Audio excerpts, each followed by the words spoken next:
Hello to all my friends. The last month has been very challenging. It is mind-boggling how things suddenly change all around us. I call this a trying season.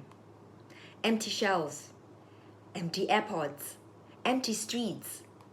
We are forced to stop and pause. I keep asking myself how I should respond in this challenging time. This is something that we have not seen or experienced before in our lives. How do we make sense of all that is happening around us? I was reminded of one of my favorite books, The Boy, the Mole, the Fox and the Horse by Charlie Mackesy. It is a simple and beautiful book with many wise sayings.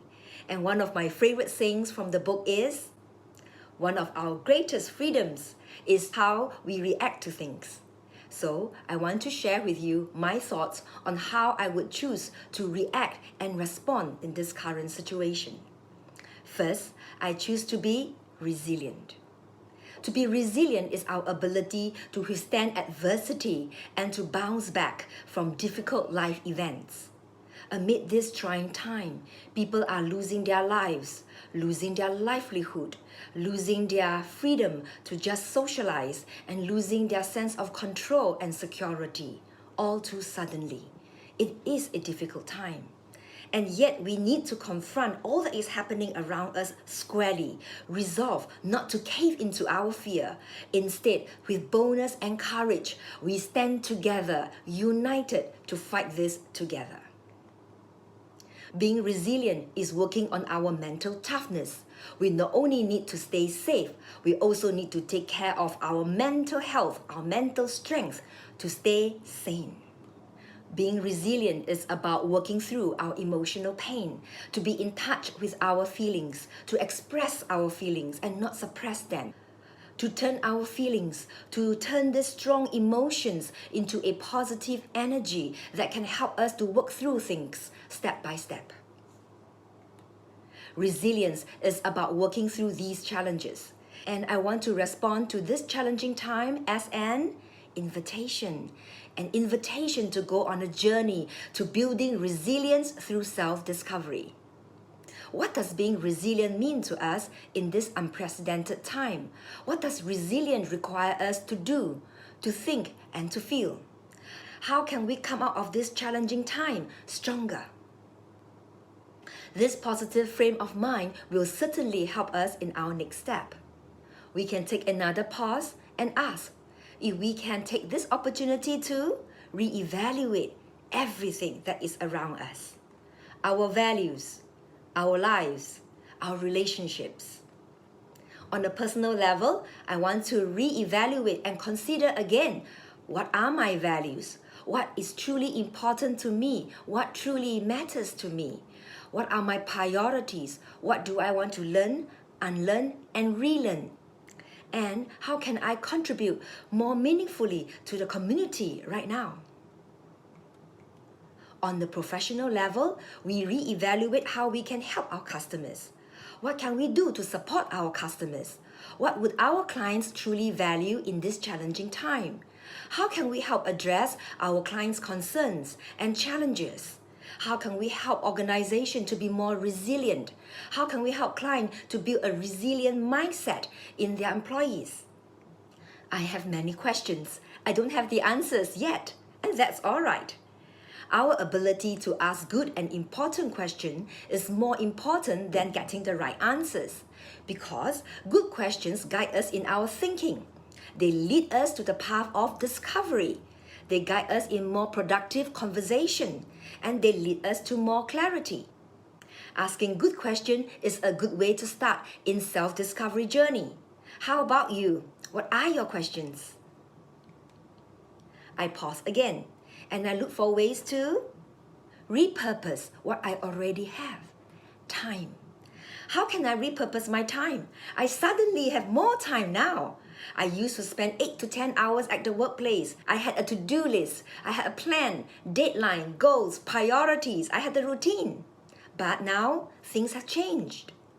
Today, we no longer have the to-do list, the goals and the priorities, or the routine that we used to have. So I think it is important that we need to give a new purpose to the time that we have. Though we are under lockdown orders, but we don't need to lock down our spirits or to be overwhelmed by a sense of helplessness or be petrified by fear. Instead, we should repurpose our time to do something more meaningful, to explore, to learn, to do things that we always want to do and we don't have the time to do. Now we have the time. The opportunity is here. What are we going to do about it? I find cooking very therapeutic. I've been cooking, baking, and my family have been eating very well. I walk, jog, and cycle almost every day to keep fit. Creating a new routine is more important than ever. This includes what time I should wake up, what time I should go to bed, create a new to-do list. For example, today I just did a home delivery for my parents. I prepared food, I went over to my parents' place, I pressed the bell, I left the food at the doorway, I say hello, and I wave goodbye. It makes me happy, and I think it makes them happy too. Creating a new routine and a to-do list will help us wake up every day, ready to go, knowing what we should do and what we can do, having a sense of new purpose for the day and for the week. And that's a good start. Next, we can ask, how should we repurpose our talents, our skills, and our experience that we have acquired over the years? I love to facilitate workshops. I love to meet people. Now I can't do that. Some of you are in a similar situation where you can't do what you normally do in a job. So it is really important to consider and to be creative on how we can adapt and repurpose our set of skills and experience to do something meaningful and of value in this crisis. As for me, I have just created my own resilience project.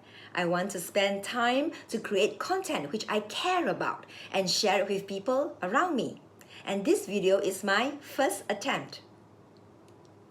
I'd like to take this opportunity to consider how I can adapt and repurpose my life. I take inspiration from many examples around the world. For instance, our Singapore airline cabin crews, usually serving passengers in the air. Now, many of them are serving people in the healthcare sector. In New York, Hertz giving free vehicle rental to healthcare workers. And Starbucks are offering free coffee to frontline workers. And we have also athletes around the world lending a helping hand to their communities. So, being resilient is about how well we can adapt to change. We are now creating a new normal way of living, working, communicating, and connecting. We practice social distancing. We wear masks. We telecommute. We go online and do practically everything. So how well can we adapt to these changes? Change is uncomfortable. Change can be scary to some people. But change is here to stay, and we need to be able to respond to this new way of living positively.